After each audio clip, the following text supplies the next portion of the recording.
Pemirsa, pemerintah Provinsi Bali diharapkan terus melakukan upaya restorasi terumbu karang di seluruh Bali, sehingga keberadaan terumbu karang dapat lebih meningkatkan ekonomi kelautan melalui sektor perikanan dan pariwisata.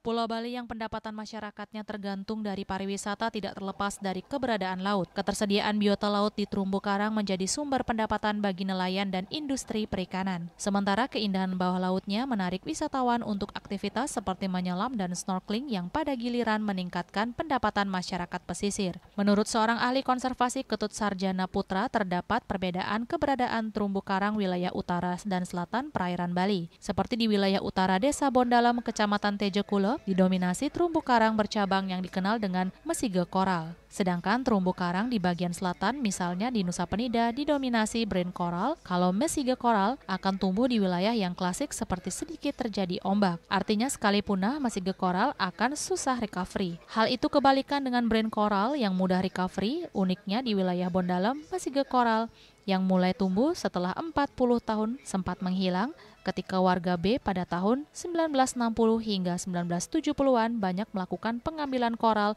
sehingga banyak spesies laut yang hilang. Diharapkan pemerintah dapat mengeluarkan kebijakan untuk merestorasi terumbu karang seluruh Bali untuk meningkatkan ekonomi kelautan. Uniknya di Bondalam, di wilayah Tejokula ini, ada massive coral yang mulai tumbuh di kecil setelah dia kolaps misalnya 40 tahun lalu begitu. Ini yang perlu dicermati. Nah, saya juga sangat berharap sebenarnya kalau pemerintah Bali mengeluarkan kebijakan yang benar-benar bold policy untuk benar-benar melakukan restorasi seluruh Bali, merestorasi aset alam seperti ini, sehingga bayangkan Bali bisa merestorasi ekonomi kelautannya seperti itu.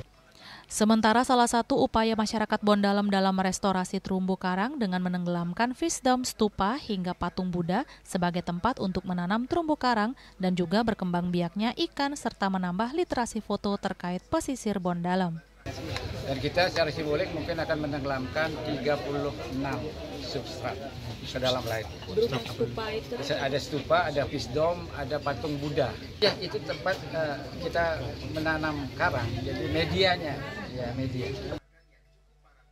Raiswantara, Bali TV.